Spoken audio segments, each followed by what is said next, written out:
3-4 दिन बहुत मुश्किल होते हैं ध्यान साधना में, उसके बाद आनंद आने लगता है, उसके बाद अनुभूति होने लगती है और ध्यान साधना और गंभीर होती चली जाती है। जो ध्यान साधना है ये स्वयं को जानने का एक प्रयोजन है। बहुत सारी बातें हमें नहीं पता होती और बिना इस प्रशिक्षण में आए समझ में भी नहीं आता। एक बहुत बड़ा अंतर्द्वंद हमारे बीच में रहता है और हम कभी जान ही नहीं पाते कि सच क्या है और झूठ क्या है। आज जिस विषय पर मैं चर्चा कर रहा हूँ आप रोज सुन रहे होंगे, हम धम्म की चर्चा करते हैं, हम धम्म की श्रवण की बात करते हैं और सभी लोग धर्म की बात करते हैं। धर्म क्या है और धम्म क्या है ये हमारी समझ में जल्दी से नहीं आता है। तो आज मैं इसी विषय पर थोड़ी चर्चा करूंगा ताकि आप अपने मन को इस द्वंद से बाहर निकाल सकें। ये समान अर्थी शब्द नहीं है। धर्म बिल्कुल अलग है और धम्म बिल्कुल अलग। तो पहले हम चर्चा करेंगे कि धर्म क्या है। धर्म की कोई निश्चित परिभाषा नहीं है।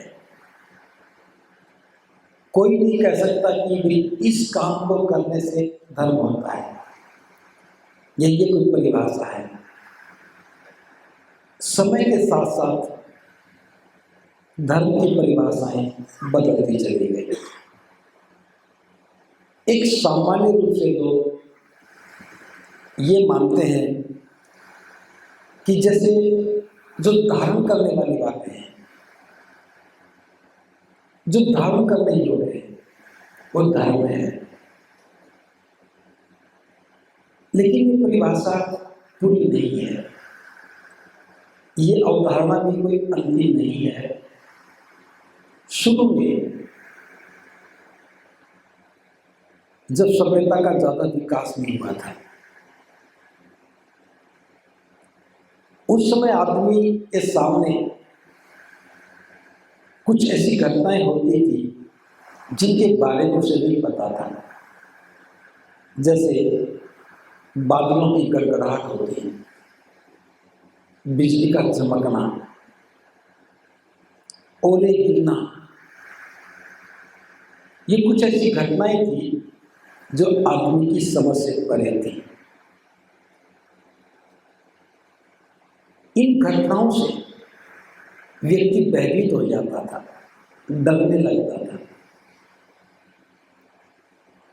इनसे कैसे सुरक्षा की जाए, इनसे कैसे बचाव किया जाए, इसके लिए वो जादू टोने करने लगा है और जादू टोने करने को ही धर्म माने जाने लगा।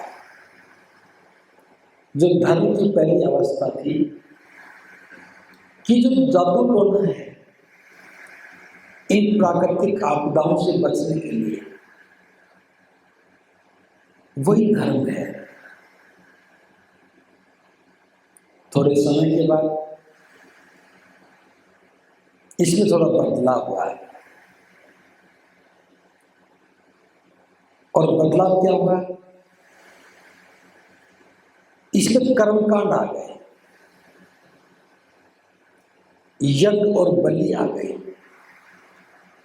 पूजा पाठ आ गए। अब लोग पूजा पाठ को, यज्ञ और बलि को, कर्मकांड को धर्म कहने लगे। ये धर्म की दूसरी अवस्था थी। उसके बाद और समय बदला। समय बदला तो लोगों की जिज्ञासाएं बढ़ने लगी कि सृष्टि कैसे बनी, ये पृथ्वी कैसे बनी, चांद सितारे कैसे बने। कोई तो है जो इस पृथ्वी को बनाने वाला है, कोई तो है जो मनुष्य को बनाने वाला है, और एक ईश्वर की कल्पना सामने निकल के आई। अब ईश्वर में विश्वास होने लगा, ईश्वर की पूजा होने लगी, ईश्वर को खुश करने के लिए कर्मकांड होने लगे, अनुष्ठान होने लगे, यज्ञ और बलि होने लगी। अब ईश्वर, उसकी पूजा, वो अनुष्ठान, यज्ञ और बलि, इन सभी चीजों को धर्म कहा जाने लगा। ये धर्म की तीसरी अवस्था है। फिर आगे चलते चलते ईश्वर के साथ भगवान का उदय हो गया, भगवान के साथ भाग्य भी आ गया, भाग्य के साथ स्वर्ग और नरक आ गए, स्वर्ग और नरक के साथ पाप और पुण्य आ गए। अब पाप और पुण्य आया तो व्यक्ति घबराने लगा, डर पैदा होने लगा। अमुक काम करूंगा तो मुझे पाप मिलेगा, अमुक काम करूंगा तो मुझे पुण्य मिलेगा, पाप करूंगा तो नरक में जाऊंगा, नरक में जाऊंगा तो दुखी हो जाऊंगा, अच्छे काम करूंगा तो स्वर्ग में जाऊंगा। अब जीवन भर काम तो बुरे करता है, चाहत स्वर्ग की है। अब ऐसे अंतर्द्वंद में पुरोहित का उदय हो गया, बीच में पुरोहित वर्ग आ गया। अब पुरोहित क्या करता है? पुरोहित जो पाप कर्म है उनको पुण्य में बदलता है, बुरे कर्मों से छुटकारा दिलवाता है, स्वर्ग में चला जाए इसलिए रास्ता बताता है। पुरोहित का मतलब है वह व्यक्ति जो भ्रमित करता है। अब पुरोहित भ्रमित करने लगा, उसी भ्रमित दृष्टिकोण में कर्मकांड, यज्ञ, हवन, पूजा पाठ सब चलने लगा। मरने के बाद ये करने से मुक्ति मिलेगी, ये नहीं करेंगे तो मुक्ति नहीं मिलेगी, अगला जन्म ठीक होगा या नहीं होगा, अगले जन्म में दुख मिलेंगे सुख मिलेंगे। ईश्वर के साथ भगवान, भगवान के साथ भाग्य, भाग्य के साथ स्वर्ग नरक, स्वर्ग नरक के साथ पाप और पुण्य, पाप और पुण्य से मुक्ति के लिए पुरोहित, और पुरोहित के द्वारा बनाया हुआ भ्रमित दृष्टिकोण, ये सारा सारा जो ब्रह्म जो है, जहाँ आदमी भ्रमित रहता है, दुखी रहता है, डरता रहता है, और डर करके उसे बचने के लिए कोशिश करता है, अनुष्ठान करता है, उपवास करता है, पूजा करता है, अर्चना करता है, इसी का नाम धर्म है। तो धर्म कोई निश्चित परिभाषा में नहीं है, समय के साथ साथ बदलता रहा है। इसका स्वरूप, इसकी मान्यताएं, इसकी परंपराएं, इसकी पहचान, प्रतीक सब बदलती रही है। कोई ऐसा समय नहीं है कि धर्म की हमेशा से परिभाषा चली आ रही है। अब आप लोग धर्म को मानने वाले या नहीं है, ये इस बात पर निर्भर करता है कि आपका विश्वास कहाँ है। ईश्वर में विश्वास है तो मानने वाले हैं, पूजा पाठ करते हैं तो धर्म को मानने वाले हैं, कर्मकांड करते हैं तो भाग्य धर्म को मानने वाले हैं। तो धर्म नितांत एक भ्रमित दृष्टिकोण है, और इस भ्रमित दृष्टिकोण से डर पैदा होता है, और डरने से ही व्यक्ति कर्मकांड करने लगता है। डर, लोभ, कर्मकांड, मुक्ति की कामना, ये सारी चीजें धर्म के अंतर्गत आती है। तो धर्म ब्रह्म के अलावा, भ्रमित दृष्टिकोण के अलावा और कुछ नहीं है। लेकिन जब हम धम्म की बात करते हैं, धम्म विशुद्ध रूप से धर्म से अलग है। धर्म नितांत व्यक्तिगत है, नितांत व्यक्तिगत। एक आदमी किसी की पूजा करता है, किसी का उपवास करता है, किसी की आरती उतारता है, किसी के नाम से कर्मकांड करता है, वो व्यक्तिगत है। तो धर्म हमेशा व्यक्तिगत है, लेकिन धम्म क्या है? जहां भी दो व्यक्ति मिलते हैं, उन दो लोगों के बीच में जो संबंध है, मधुरता का जो संबंध है, बुद्ध ने उसे धम्म कहा है। जहां भी दो व्यक्ति मिलेंगे वहां धम्म की आवश्यकता होती है, और जहां अकेला व्यक्ति है उसके लिए धर्म काफी है। इसलिए धम्म एक सामाजिक वस्तु है और धर्म नितांत व्यक्तिगत है। अब सामाजिक वस्तु है तो इसे सामाजिक दृष्टिकोण से देखना है, क्योंकि समाज लोगों से मिलकर बना है। अब वो समाज अच्छा है या बुरा, वो समाज उसकी सामाजिक वैल्यूज है या नहीं है, ये एक मापदंड की कसौटी है।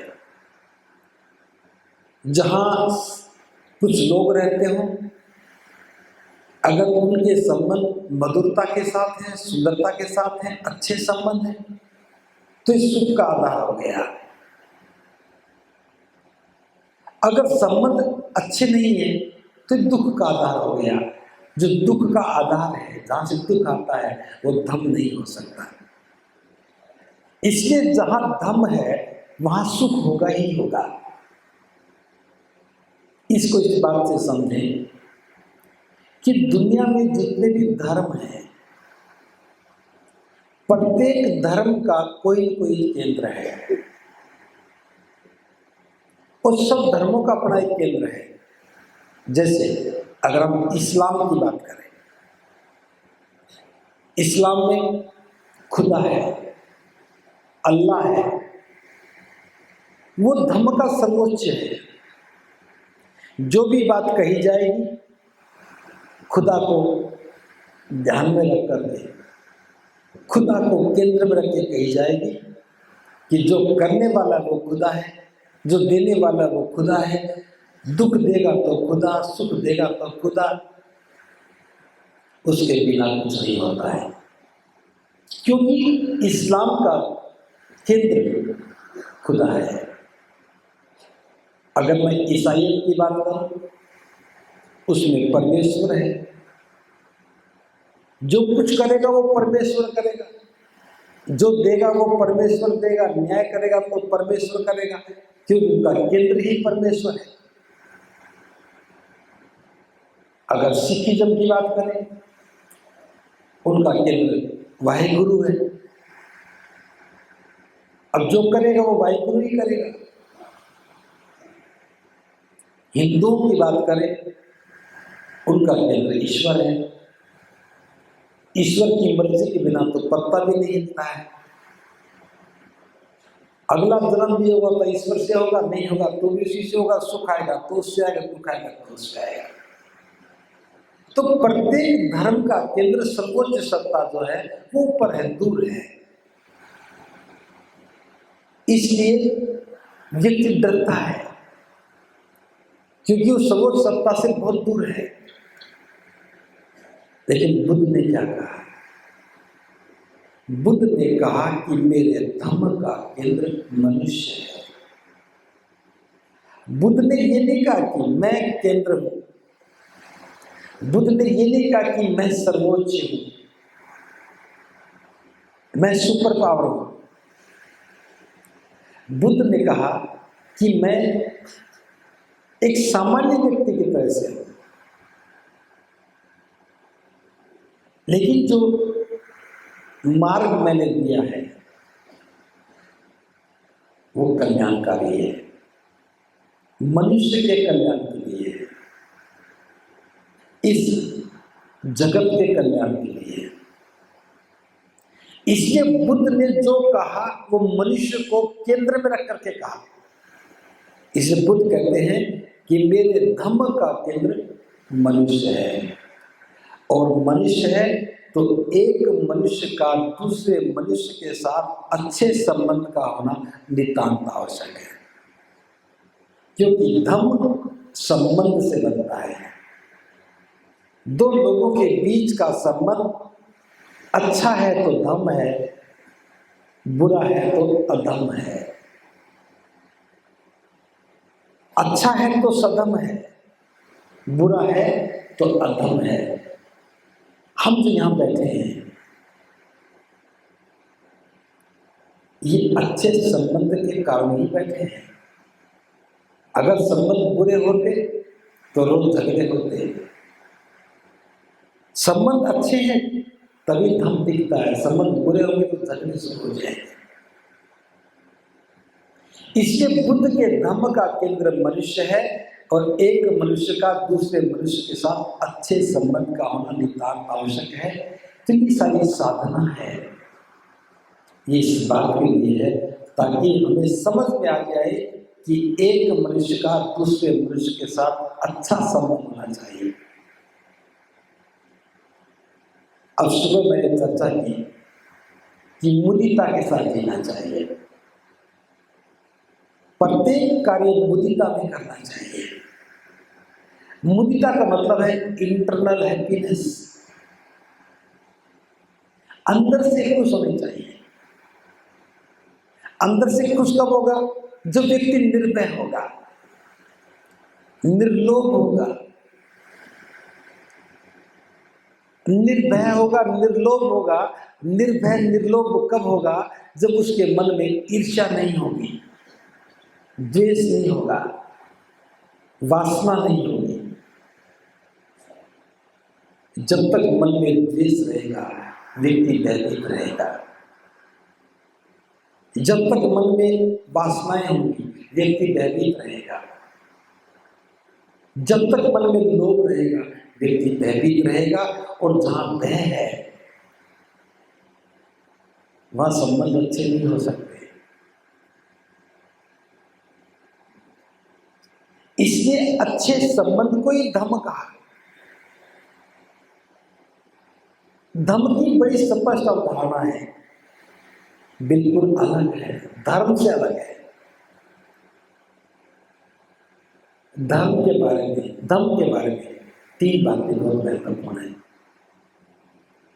बुद्ध कहते हैं कि धम्म जो है, कोई भी समाज यदि धम्म को सत्ता के केंद्र के रूप में स्वीकार नहीं करता, शासन व्यवस्था के केंद्र के रूप में, शासन व्यवस्था की स्थापना में अगर धम्म को स्वीकार नहीं करता तो धम्म नहीं है, वो कुछ और होगा। अगर धम्म है तो शासन व्यवस्था उसके अनुरूप चलनी चाहिए। शासन व्यवस्था को, धम्म को केंद्र के रूप में स्वीकार करना चाहिए। दूसरी बात ये हो सकता है कि शासन पुलिस और तानाशाही को स्वीकार करे। जहां पुलिस और तानाशाही का शासन होगा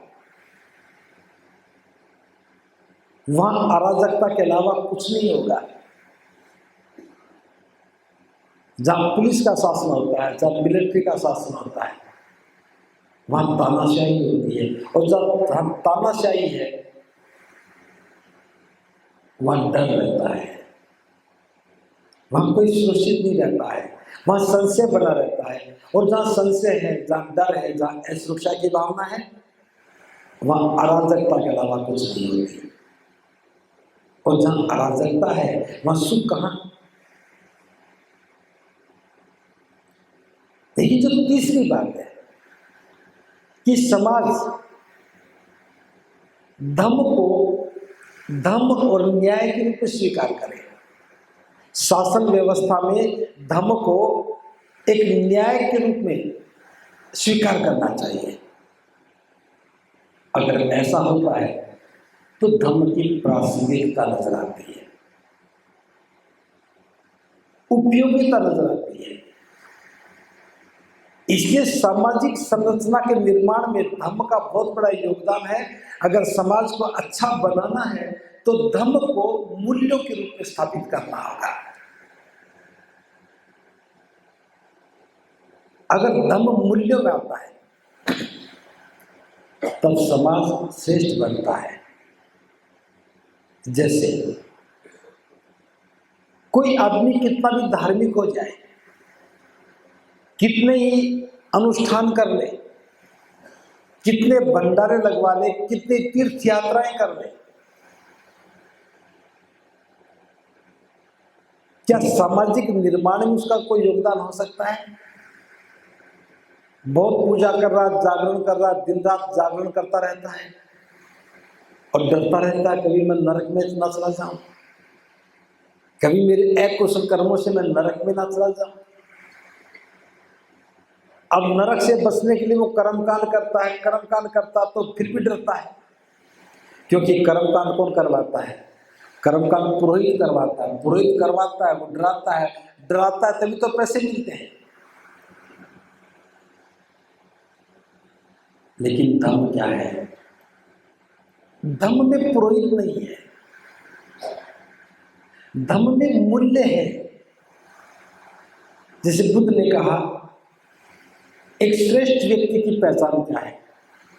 श्रेष्ठ व्यक्ति की पहचान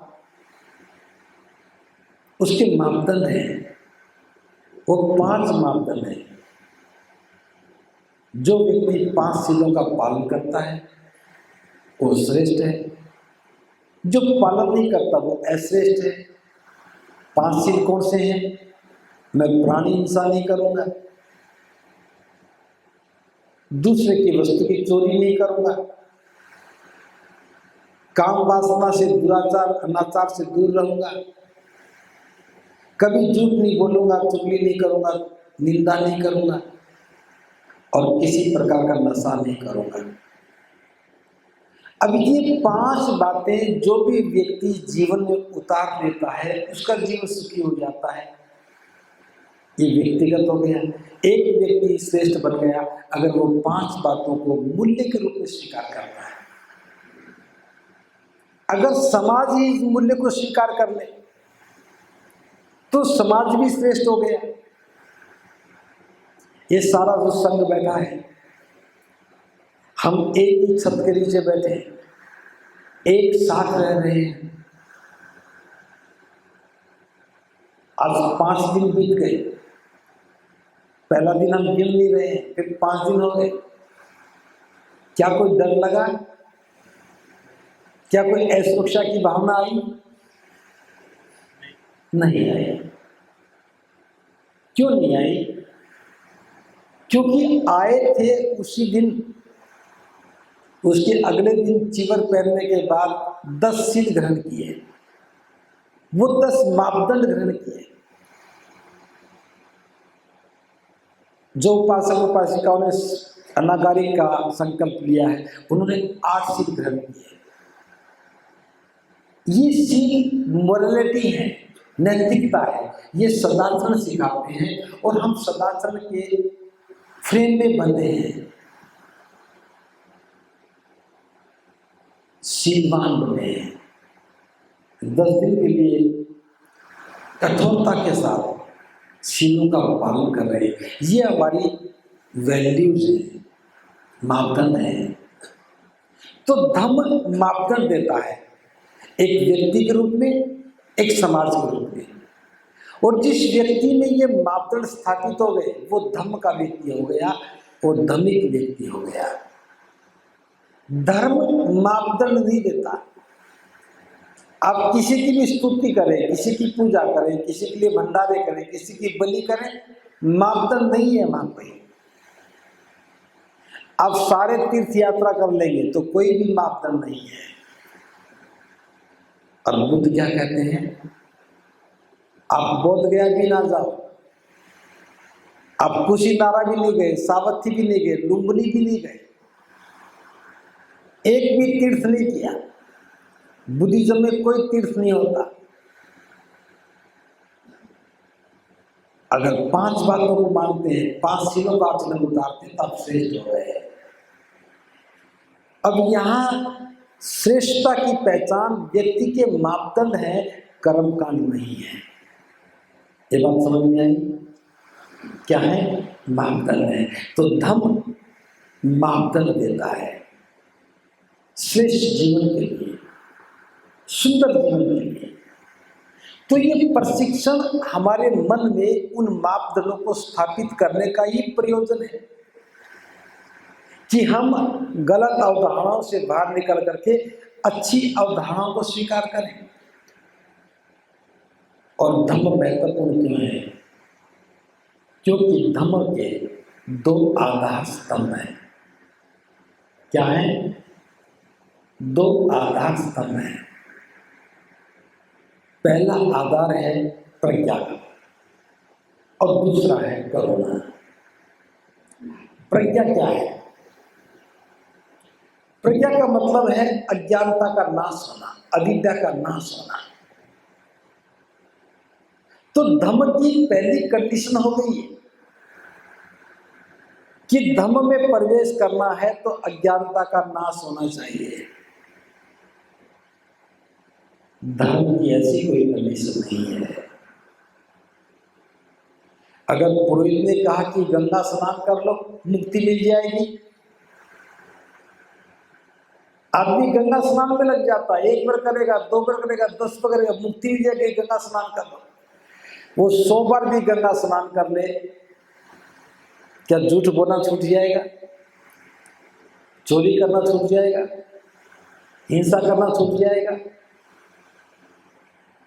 लेकिन बुद्ध की शरण में आने के बाद, धम्म की शरण में आने के बाद पहली कंडीशन है कि धम्म की शरण में आ रहे हो तो 5 शील ग्रहण करने पड़ेंगे। और 5 शील मापदंड है श्रेष्ठ जीवन के, इसलिए धम्म श्रेष्ठ जीवन देता है। अब आप बाउंडेड हैं, बाध्य हैं, 10 शील ले रखे हैं, ग्रस्त जीवन में 5 शील लेंगे। कभी भी एक शील टूटेगा तो आपको अंदर से लगेगा कि मैंने गलत किया। डर नहीं आएगा, डर नहीं लगेगा कि मैं नरक में चला जाऊंगा, लेकिन डर किस बात का लगेगा? मेरे जीवन मूल्य गिर गए। यहां जीवन मूल्य गिर ना जाए, सजगता आने लगती है मन में। तो प्रज्ञा जो है वो निर्मल बुद्धि का नाम है। बुद्धि निर्मल हो जाए। और बुद्धि निर्मल कब होती है? जब मन के डर खत्म हो जाए, लोभ खत्म हो जाए, अज्ञानता खत्म हो जाए, अंधविश्वास खत्म हो जाए, तो मन निर्मल हो गया। मन निर्मल हो गया तो मन प्रसन्नचित्त भी होगा, और मन प्रसन्नचित्त है तो सुखी है। तो पहला आधार स्तंभ है अविद्या का नाश होना, अज्ञानता का नाश होना। और दूसरा आधार स्तंभ है करुणा। पहले मैं प्रज्ञा पर चलो एक उदाहरण देकर समझाना चाहता हूँ। बहुत सुंदर उदाहरण है। एक नौजवान था, बड़ा कर्मकांडी था, सारा दिन कर्मकांड करने में लगा रहता था, पूजा करने, यज्ञ करने, हवन करने। परिवार के लोग दुखी थे। बहुत से लोग उसको देख करके उनके मन में करुणा भी जगती। बुद्ध का नगर में आना हुआ। किसी व्यक्ति ने बुद्ध से जिक्र किया कि ये तथागत, आप तो महाकारुणिक हैं, आपने तो अनंत लोगों का कल्याण किया है, आप नगर में आए हुए हैं। हमारे यहाँ भी एक नौजवान है, दिन रात कर्मकांड में लगा रहता है, बहुत समझाया पर समझ में नहीं आता है। यदि आपके कल्याण हो जाए। बुद्ध महाकारुणिक थे, उनके मन में तो सबके प्रति असीम करुणा थी। बुद्ध उस नौजवान के पास चले गए जाके बुद्ध ने पूछा कि हे नौजवान, तुम ये सब क्या कर रहे हो? उसने कहा कि ये तथागत, मैं ये सब कर्मकांड कर रहा हूं। बुद्ध ने पूछा कि इस कर्मकांड का उद्देश्य क्या है? उसने कहा कि मैं स्वर्ग में जाना चाहता हूं। अगर मैं कर्मकांड करता रहा तो मुझे जरूर मुक्ति मिलेगी और मैं मरने के बाद स्वर्ग में जाऊंगा। अब बुद्ध ने पूछा, हे नौजवान, क्या तुमने स्वर्ग देखा है? उसने कहा, नहीं, मैंने तो नहीं देखा। तब फिर पूछा, क्या तुम किसी उस व्यक्ति को जानते हो जो स्वर्ग में गया हो और वहां से लौट करके आया हो और तुम्हें बताया? उसने कहा कि ऐसा भी कोई व्यक्ति नहीं है जिसको मैं जानता। बुद्ध ने कहा, अच्छा तो तुम ये बताओ, क्या तुम उस व्यक्ति को जानते हो जो स्वर्ग में गया हो और वहीं से बताया हो कि मैं तो स्वर्ग में पहुंच गया, बहुत अच्छा है, सुंदर है, अब तुम भी आ जाओ? उसने कहा कि तथागत, ऐसा भी कोई व्यक्ति नहीं है जो वहां गया हो और वहीं से बताता। अब बुद्ध कहते हैं कि हे नौजवान, तुमने स्वर्ग देखा नहीं, कोई भी व्यक्ति स्वर्ग में जाकर के देख करके लौट करके आया नहीं, या कोई भी ऐसा व्यक्ति नहीं है जो स्वर्ग में चला गया हो और वहीं से सारी बात बता रहा। तो फिर तुम कैसे कह सकते हो कि मरने के बाद स्वर्ग में जाओगे? और वो नौजवान तो बड़ा हठी था, कर्मकांडी था। कहने लगा कि तथागत, मैं जो कर्मकांड कर रहा हूं, यज्ञ हवन कर रहा हूं, निश्चित रूप से मेरा विश्वास है कि मुझे स्वर्ग में जगह मिलेगी। बुद्ध ने सोचा कि व्यक्ति वैसे नहीं मानेगा, इसे समझाने के लिए दूसरा रास्ता अपनाना पड़ेगा। बुद्ध ने उस व्यक्ति से प्रति प्रश्न किया, है नौजवान, अगर कोई व्यक्ति नदी के इस किनारे पर खड़ा हो और वो नदी के दूसरे किनारे पर जाना चाहता है तो उसे क्या करना होगा? उस नौजवान ने कहा कि तथागत, अगर नदी में पानी कम है तो पैदल चल के पार कर सकता है,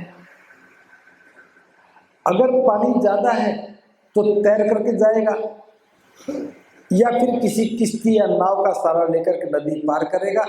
इस किनारे से उस किनारे पर जाने के तो बस 3 ही रास्ते हैं, या तो पैदल चल के पार करे, या तैर करके जाए, या फिर किश्ती में पार करे। बुद्ध ने कहा, अगर कोई व्यक्ति पैदल भी ना जाना चाहे, अगर वो व्यक्ति तैरना भी ना चाहे और वो किसी किश्ती में भी ना जाए, तो भी क्या कोई उपाय है कि वो व्यक्ति दूसरे किनारे पर पहुंच जाए? उस व्यक्ति ने कहा कि तथागत, इसके अलावा तो नदी से पार जाने का कोई उपाय नहीं है। तो बुद्ध ने कहा, क्या ऐसा नहीं हो सकता कि नदी के इस किनारे पर खड़े होकर के वो व्यक्ति प्रार्थना करे, हे नदी के दूसरे किनारे तू इधर आ जा ताकि मैं उधर चला जाऊं, और उसकी प्रार्थना को सुनकर के वो नदी का किनारा उठ करके आ जाए और वो व्यक्ति नदी पार हो जाए? उस नौजवान ने कहा कि तथागत, ये तो बिल्कुल भी संभव नहीं, ये तो बिल्कुल भी संभव नहीं कि प्रार्थना करने से नदी का दूसरा किनारा उठ करके यहां आ जाए। तब बुद्ध कहते हैं, ये नौजवान, तुम इस बात से समझो, जब कोई व्यक्ति यहां खड़े होकर प्रार्थना करेगा तो दूसरे किनारे तक आवाज भी जाएगी, वो सुन भी लेगा। और कितने ही लोग ऐसे हैं जो पैदल चल करके नदी पार करके उस किनारे पर गए होंगे, कितने ऐसे लोग हैं जो उस किनारे से यहां तक आए होंगे। जब प्रार्थना करने से वहां तक आवाज भी जा रही है, नदी का किनारा उठ के यहां तक नहीं आ सकता, तो तुम ही बताओ, जो प्रार्थना करते हो, पूजा करते हो या हवन करते हो, इससे तुम स्वर्ग में कैसे जाओगे? इतनी बात सुनी और नौजवान तो विचलित हो गया, तुरंत समझ में आ गया, हे तथागत, मैं कितना भ्रमित दृष्टिकोण में था, मैं कितना भ्रम में जी रहा था, कितनी साधारण सी बात थी, मेरी समझ में नहीं आई और आपने थोड़े से शब्दों में मुझे समझा दिया। कर्मकांड करने का सारा सामान बाहर फेंका और बुद्ध के चरणों में गिर के कहने लगा, हे तथागत, आज से ही आप मुझे जीवन पर्यंत अपना शरणागत शिष्य स्वीकार करें। और वो नौजवान तथागत का शिष्य बन गया। समझ में बात आ गई कि प्रार्थना करने से जब नदी का वो किनारा यहाँ तक नहीं आ सकता, उसको आवाज भी सुनती है, कितने लोग गए भी हैं, लौट कर भी आए हैं, तो फिर मेरी प्रार्थना कहाँ जाएगी, कहाँ तो जाएगी, कौन सुनेगा, कौन देखेगा, कौन बताएगा? और नौजवान की समझ में आ गया और वो बुद्ध का शिष्य बन गया। ये धम्म है। धम्म अज्ञानता का नाश करता है, अविद्या का नाश करता है, जो गलत अवधारणाएं मन में हैं उनको खत्म करता है। और जब वो अवधारणाएं टूट जाती हैं, छूट जाती हैं, तब मन प्रसन्नचित होता है, और मन प्रसन्नचित होता है तब बुद्धि निर्मल होती है। ये प्रज्ञा का आधार बड़ा महत्वपूर्ण है। धम्म कभी किसी में डर पैदा नहीं करता, धम्म किसी में लोभ पैदा नहीं करता, बल्कि धम्म तो डर, लोभ, मोह को नाश करने वाला है। तो ये प्रज्ञा है, पहला आधार स्तंभ, कि अविद्या का नाश हो जाए तो आदमी प्रज्ञा में आ गया। और दूसरा आधार स्तंभ है करुणा। करुणा का मतलब है एक मनुष्य दूसरे मनुष्य के साथ अच्छा संबंध बनाए, दुखी लोगों की सेवा करे, सहायता करे, ये करुणा है। करुणा का दूसरा नाम प्रेम भी है। समाज में रहते हैं जब हम एक दूसरे का सुख दुख का ख्याल करते हैं, ये तो करुणा है। कहीं कोई आपदा आ गई और उस आपदा में आप लोगों की सहायता करने लगते हैं, ये तो करुणा है। करुणा को समझने के लिए थोड़ा एक स्टेप हमें वापस आना है, पीछे आना है। कोई भी व्यक्ति जब अपने ही परिवार के लोगों को दुखी देखता है, पीड़ित देखता है, बीमार देखता है और उनकी सेवा करने लगता है, उसके मन में बीमार परिवार के लोगों को देख करके, बीमार परिजन को देख करके उसके मन में सेवा की भावना पैदा होती है। ये दया है। जब भी परिवार या सगे संबंधियों को देख करके, गरीबी की हालत में देख करके, बीमारी की हालत में देख करके, कष्ट की हालत में देख करके हमारे मन में सेवा करने का भाव पैदा होता है, ये दया है। दया की सीमा है। परिवार और निकट के परिजन, सगे संबंधी दया में इतने में आते हैं। और जो व्यक्ति सीमा से बाहर निकल जाता है, सारे मानव सभ्यता के लिए काम करता है, भारत का रहने वाला है, अगर कोई दुर्घटना अमेरिका में हुई तो हम उसकी फिक्र करने लगे, उनकी सहायता भिजवाने लगे, ये करुणा है। हम दिल्ली में रह रहे हैं, जयपुर में कोई घटना घट जाए, जयपुर में बाढ़ आ जाए, यहाँ के लोग उनकी सहायता करने लगे, ये करुणा है। और करुणा जब और आगे बढ़ती है तो मैत्री हो जाती है। मैत्री का मतलब है सभी जीव जंतुओं से प्रेम करना, ये मैत्री है। तो धम्म के दो आधार स्तंभ, एक प्रज्ञा, एक करुणा। प्रज्ञा अज्ञानता का नाश करती है और करुणा लोगों को जोड़ने का काम करती है। जिस धम्म के ये दो आधार स्तंभ है, वो धम्म कितना सुंदर होता है, कितना अनूठा है। यहाँ कोई भय नहीं है, कोई डर नहीं है, और मूल्यों पर आधारित जीवन है। तो धर्म की परिभाषा चाहे कितनी भी पुरानी है, लेकिन उसका कोई कीमत नहीं है। और धम्म कितना जीवंत है, कितना शाश्वत है। बुद्ध ने कभी निरर्थक बातों को उत्तर नहीं दिए। किसी ने पूछा कि क्या ईश्वर होता है,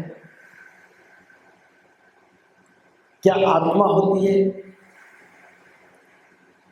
क्या कोई परमात्मा है, क्या स्वर्ग है, नरक है, क्या कोई पुनर्जन्म है? बुद्ध ने इस प्रकार की बातों का कभी जवाब नहीं दिया।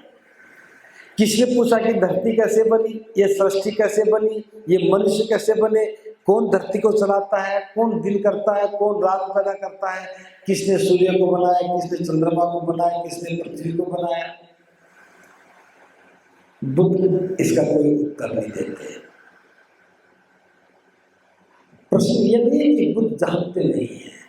बुद्ध ने कहा कि मैं इन बातों को उत्तर इसलिए नहीं देता हूं क्योंकि इन बातों का मनुष्य के कल्याण से कोई संबंध नहीं, और जिस बात का मनुष्य के कल्याण से संबंध नहीं हो उस पर मैं निरर्थक ऊर्जा खराब क्यों करूं? अब ये सृष्टि किसने बनाई, मानव कल्याण का क्या संबंध है? आत्मा अमर है या अजर है, इससे मानव कल्याण का क्या संबंध है? मरने के बाद कौन स्वर्ग में जाएगा, कौन नरक में जाएगा, इसका मानव कल्याण से क्या संबंध है? तो बुद्ध ने कहा कि जिस बात का मानव कल्याण से कोई संबंध ना हो, मोरलिटी या नैतिकता से कोई संबंध ना हो, सदाचरण से कोई संबंध ना हो, उस पर निरर्थक बात क्यों करें? तो बुद्ध का धम्म सदाचरण पर आधारित है, और ये सदाचरण ही जीवन मूल्य है। तो आप समझते होंगे धर्म और धम्म में कितनी विरोधाभासी बातें हैं। धर्म व्यक्तिगत है, धम्म सामूहिक है, सामाजिक वस्तु है। तो ये मैंने थोड़ा सा ब्रीफ में धम्म और धर्म का अंतर बताया है। आपको इसलिए समझाया है कि आप धम्म के क्षेत्र पर अग्रसर हो रहे हैं, धर्म के क्षेत्र पर नहीं है। किसके क्षेत्र पर है? धम्म के क्षेत्र में। और इस क्षेत्र में तीन बातें बहुत महत्वपूर्ण हैं जो धम्म का आधार है। प्रज्ञा, कोई भी अज्ञानता, कोई भी विश्वास लेश मात्र भी हमारे मन में नहीं होना चाहिए। और करुणा, सबसे प्रेम करो, मैत्री करो, बीमारों की सहायता करो, ये करुणा है। हमारा स्वभाव करुणामय हो जाए, हमारी बुद्धि प्रज्ञामयी हो जाए। प्रज्ञा और करुणा का जो सम्मिश्रण है, इसी का नाम धम्म है। प्रज्ञा और करुणा का जो सम्मिश्रण है, इसी का नाम धम्म है। सदाचरण का दूसरा नाम ही धम्म है। वासनाओं से मुक्ति का नाम ही धम्म है। तो धम्म की कोई एक परिभाषा नहीं है, लेकिन सही शब्दों में धम्म सामूहिक है, सामाजिक है, और धर्म व्यक्तिगत है। इसलिए आज हम जो काम कर रहे हैं ये समाज के एक मजबूत बुनियाद के लिए, समाज के एक मजबूत आधार के लिए, समाज को सुंदर बनाने के लिए और समाज के लोगों को श्रेष्ठ बनाने के लिए प्रयोजन है। इसलिए धम्म का एक स्पष्ट दृष्टिकोण है कि धम्म कल्याण के लिए, धम्म श्रेष्ठ जीवन के लिए, धम्म मूल्यों पर आधारित जीवन के लिए। अगर ये बात समझ में आ गई तो हमारा बड़ा कल्याण होगा। और शेष जो हमारे पास 5 दिन बचे हैं उसमें बहुत कुछ लाभ अर्जित करेंगे। तो आज जो आनापानसति का अभ्यास किया है, कल उसी अभ्यास को और आगे लेके जाएंगे बहुत सुंदरता के साथ। तो मैं इसी कामना के साथ अपनी बात को विराम देता हूँ कि आप धर्म और धर्म के अंतर को समझ पाए होंगे, धर्म के अनुसार आचरण करते हुए आगे बढ़ेंगे। सबका मंगल हो। भगवत सब मंगल, भगवत सब मंगल, भगवत सब।